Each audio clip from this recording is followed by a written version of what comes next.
Bonjour les enfants, nous sommes le 5e samedi du mois et le 5e samedi du mois, notre sujet est la liturgie. Donc la dernière fois, nous avions expliqué et nous vous avions montré tout ce que nous voyons à la messe et aujourd'hui, nous allons expliquer la première partie de la messe et nous avons la grande joie d'avoir deux invités d'honneur, Camille et Lucille. Bonjour. Voilà. Camille et Lucille ont beaucoup de questions et ce sont sûrement les questions que vous vous posez aussi. Alors, nous les écoutons. Lucille. Pourquoi le Père embrasse-t-il l'autel au début de la messe? Alors, l'autel, vous savez qu'il représente le Christ lui-même. Vous savez aussi que dans l'autel, on l'avait montré lorsque nous avions expliqué les objets liturgiques, il y a ce qu'on appelle une pierre d'autel avec des reliques.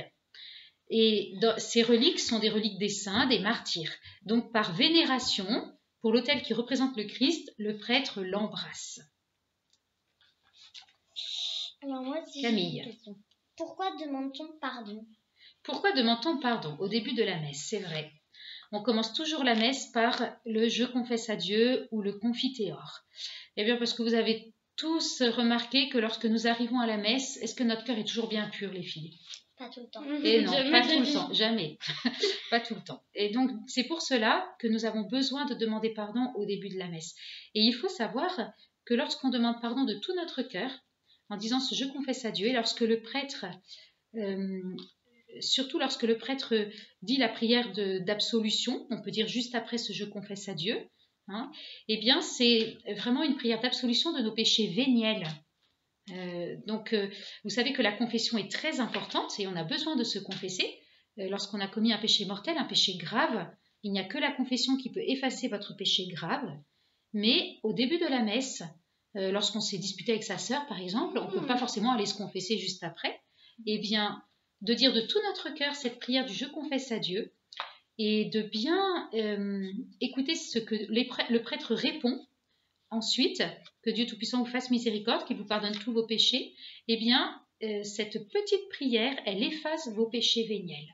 Mais si on ne se confesse pas, même si on demande pardon sans se confesser, ça ne marche pas.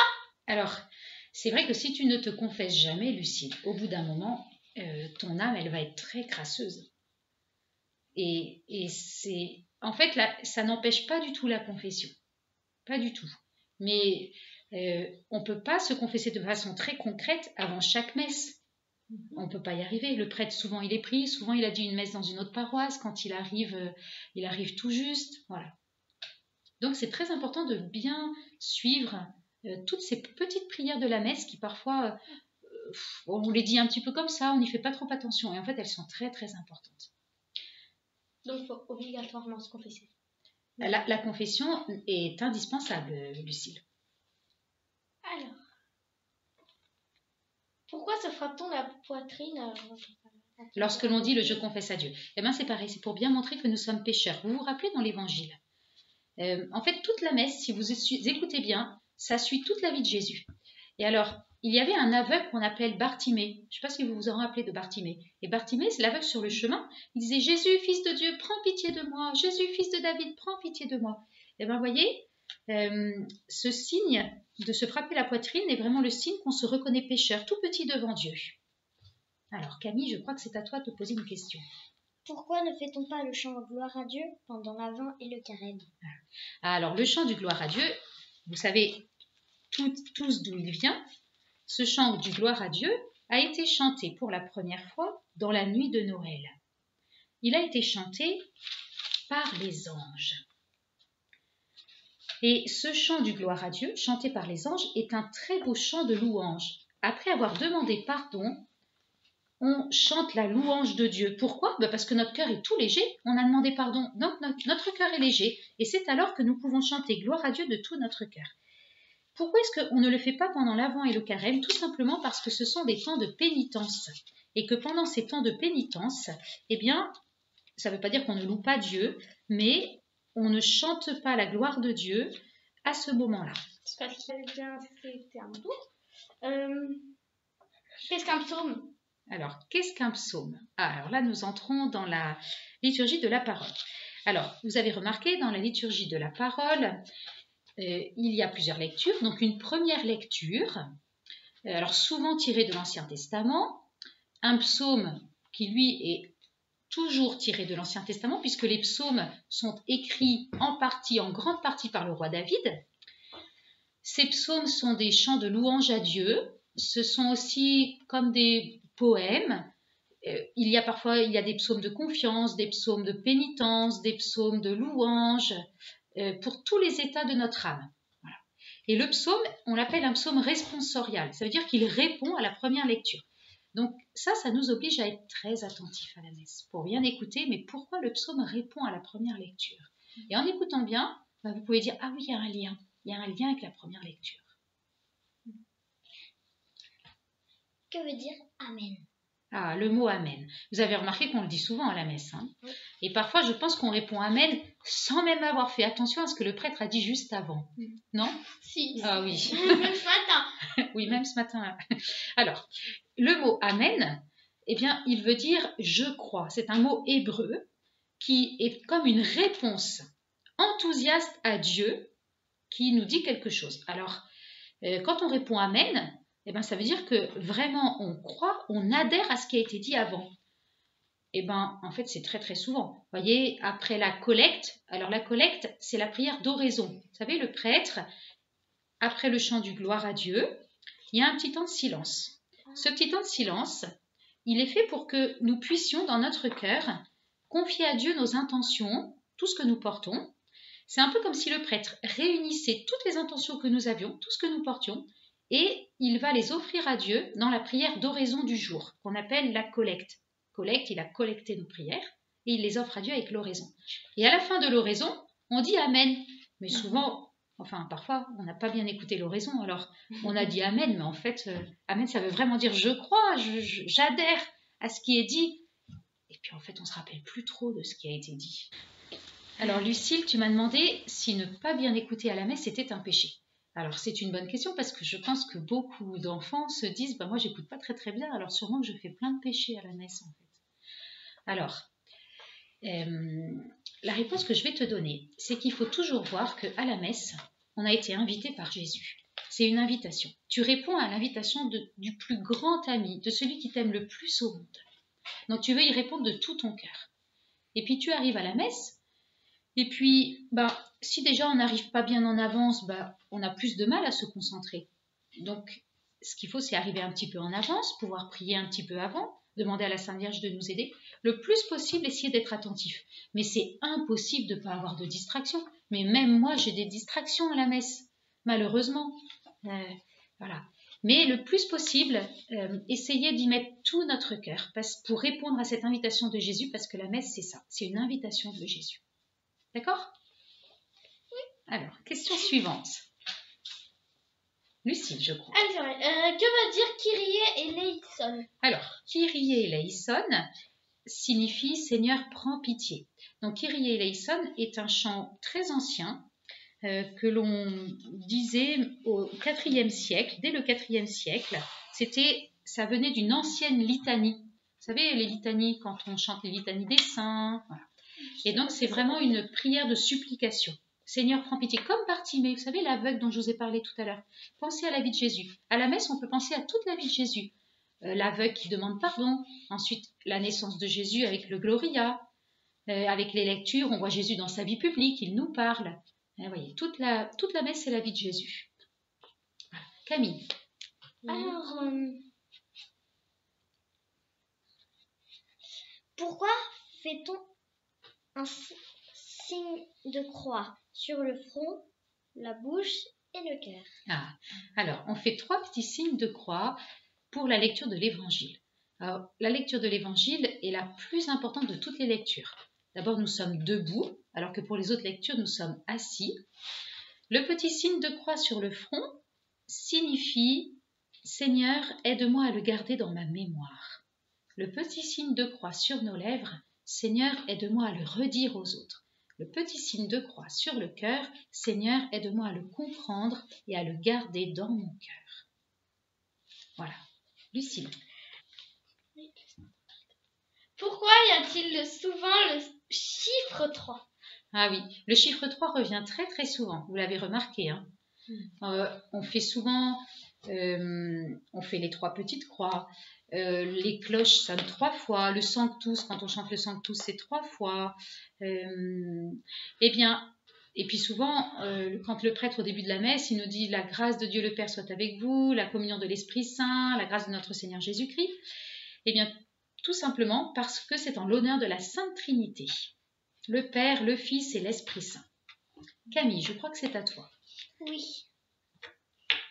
Que veut dire une homélie?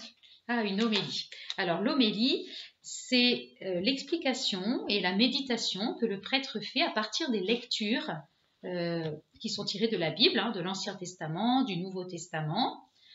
Voilà, c'est ça l'homélie. C'est une explication, c'est comme une catéchèse du prêtre pour nous expliquer ce qu'on a entendu dans les lectures. Lucille. Comment faire pour rester concentré quand le Père, pour écouter la prière? Oui, pour écouter la prière et puis peut-être particulièrement la parole de Dieu qui est peut-être longue parfois à écouter. Alors, comment faire pour rester concentré? Il y a des petits trucs. Alors, le premier, c'est que dans les lectures, il y a des liens. Par exemple, la première lecture est toujours en lien avec l'Évangile. Alors, j'ai le lectionnaire du dimanche. Demain, nous serons le 4e dimanche du temps ordinaire de l'année C. Que nous dit la première lecture? La première lecture est une lecture tirée du livre du prophète Jérémie. Et la première lecture nous parle du prophète et nous parle... Dieu appelle le prophète Jérémie en lui disant « Tu diras tout ce que je t'ordonnerai. Ne tremble pas devant eux, sinon c'est moi qui te ferai trembler devant eux.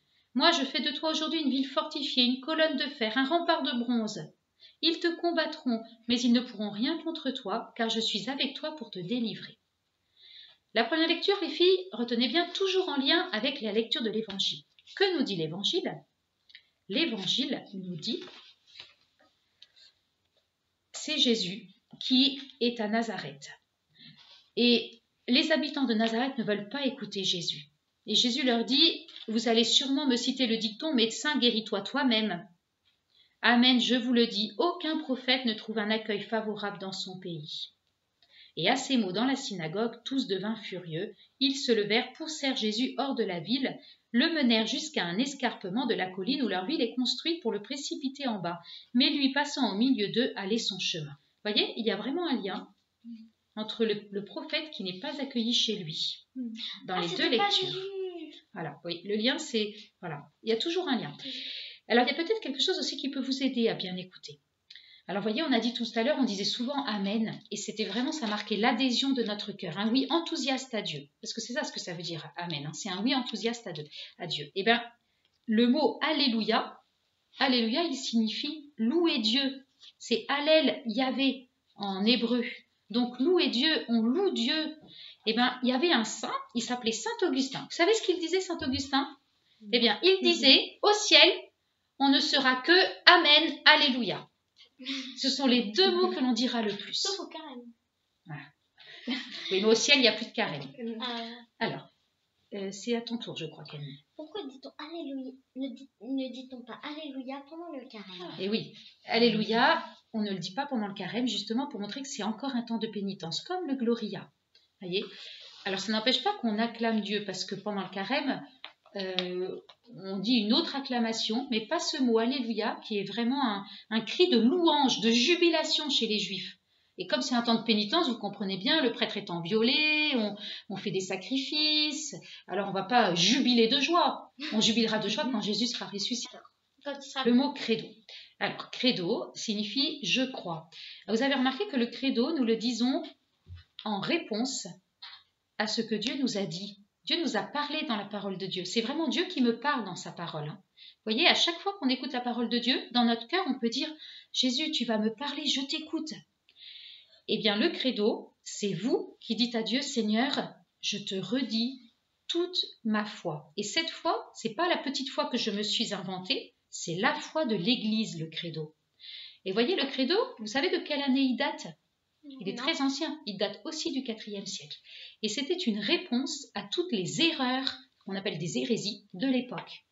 Il répond à toutes les erreurs de l'époque. Il y a peut-être une petite chose que vous n'avez pas remarquée dans le credo.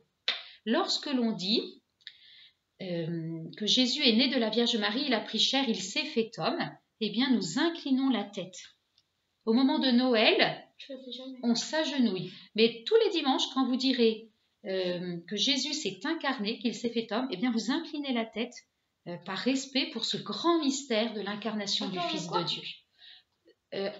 Tous les jours, tous les dimanches, quand l'on dit le credo et que vous entendez cette petite phrase, eh bien voilà, vous inclinerez la tête. Je pensais que les gens regardaient par terre. Non, ils inclinent la tête. Ah, oui. Alors, est-ce qu'il y a encore une autre petite question? Oui. Pourquoi dit-on gloire à toi Seigneur au moment de l'évangile? Alors c'est vrai que lorsque le prêtre dit évangile de Jésus-Christ selon saint Luc, selon saint Matthieu, selon saint Jean, selon saint Marc, nous répondons gloire à toi Seigneur. Et bien vous voyez, le mot évangile, vous savez ce qu'il veut dire? Il veut dire bonne nouvelle. Donc c'est une bonne nouvelle qui va nous être lue en lisant l'évangile. Et bien on répond à cette bonne nouvelle, on est heureux de l'entendre. Donc on lui dit spontanément gloire à toi Seigneur une fois qu'on a fait les 3 petites croix. C'était une bonne nouvelle de le savoir. Oui. Alors Lucille, c'est à toi. Alors, que veut dire le signe de croix? Que veut dire le signe de croix? Alors c'est vrai qu'à la messe on fait souvent le signe de croix. La messe, d'ailleurs, elle commence par la plus belle des prières. La plus belle des prières, c'est le signe de croix. Alors ça, cette petite image que vous voyez, vous reconnaissez sûrement l'apparition à l'île Bouchard de la Vierge Marie avec l'ange Gabriel. Eh bien, la Vierge Marie a appris aux 4 petites filles à qui elle est apparue à faire un très beau signe de croix. Eh bien, vous voyez, à chaque fois qu'on le fait, ce signe de croix, c'est le vêtement du chrétien. À chaque fois qu'on fait un signe de croix, on se met en présence de Dieu. C'est vraiment le vêtement du chrétien. Et ça nous aide à ne pas le faire machinalement. C'est pas un chasse-mouche. Très rapidement, non, oui, c'est pas un chasse-mouche. Avec beaucoup de respect. Alors, aviez-vous une autre question? Moi, j'en ai plus qu'une. Vas-y, Lucie. Camille, pardon. Pourquoi le prêtre lève-t-il la Bible à la fin de la liturgie de la parole? Oui, et non seulement il la lève, mais avant de la lever, il lui fait un bisou. Personne n'embrasse son livre quand on le lit. Eh bien, c'est pour nous montrer que c'est la parole de Dieu. C'est pas n'importe quel livre. Et s'il le lève, c'est justement pour que nous, on acclame cette parole que l'on vient d'entendre, qui n'est pas n'importe quelle parole. Lucie. Pourquoi les servants tiennent-ils le cierge pendant la lecture de l'évangile? Alors c'est vrai que les servants encadrent le prêtre en tenant les cierges. Bien, c'est pareil, c'est pour le même respect envers la parole de Dieu et particulièrement pour cette lecture si importante de l'évangile où nous sommes debout, cierge allumé, encens, voilà, pour montrer tout le respect que l'on doit à cette parole de Dieu et particulièrement l'évangile, puisque l'évangile c'est Jésus lui-même qui nous parle, qui nous enseigne. Vous savez que le Padre Pio, il pleurait à la messe quand il pensait que ce que Jésus avait dit, ce que Jésus avait fait, on n'en tenait pas compte. Il se disait, mais Jésus est en train de nous parler, on ne fait pas attention. Et le Padre Pio se mettait à pleurer. Alors nous, il faut que ça nous aide à être très attentifs et à ne pas perdre une miette de cette parole de Dieu. Pourquoi y a-t-il 3 lectures?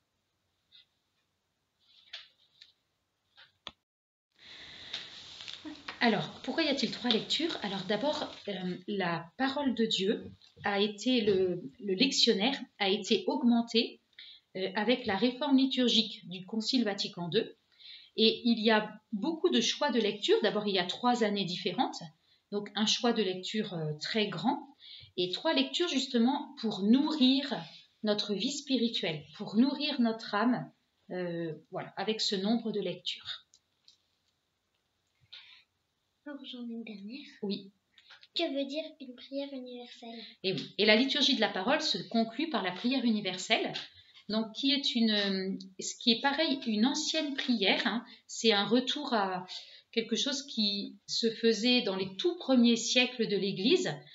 Parfois, un père de l'Église même nous disait qu'il faisait des prières qui n'en finissaient plus. Voilà, donc nous, elles finissent, elles sont dans un ordre assez précis pour le pape, pour l'Église, pour ceux qui souffrent, pour la communauté chrétienne. Donc la prière universelle, eh bien, elle manifeste que on prie pour le monde entier. Universel, catholique signifie universel. Voilà, donc on prie pour tous les hommes du monde entier. Vous voyez, comme lorsque Jésus, puisque la messe est le sacrifice de Jésus sur la croix, eh bien Jésus sur la croix priait pour les hommes du monde entier. C'est ce qu'on fait avec la prière universelle. Voilà. Donc merci beaucoup les enfants.